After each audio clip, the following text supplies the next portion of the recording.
C Joseph Vijay எனும் நான்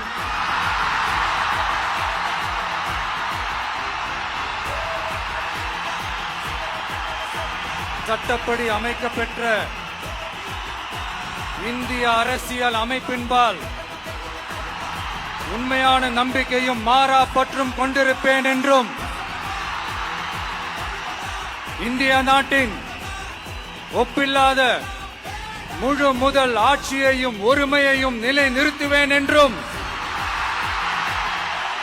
தமிழ்நாட்டு அரசின் முதலமைச்சராக உண்மையாகவும் உளச்சான்றின்படியும் என் கடமைகளை நிறைவேற்றுவேன் என்றும் அரசியல் அமைப்பிற்கும் சட்டத்திற்கும் இணங்க அச்சமும் ஒருதலை சார்பும் இன்றி விருப்பு வெறுப்பை விலக்கி பலதரப்பட்ட மக்கள் அனைவருக்கும் நேர்மையானதை செய்வேன் என்றும்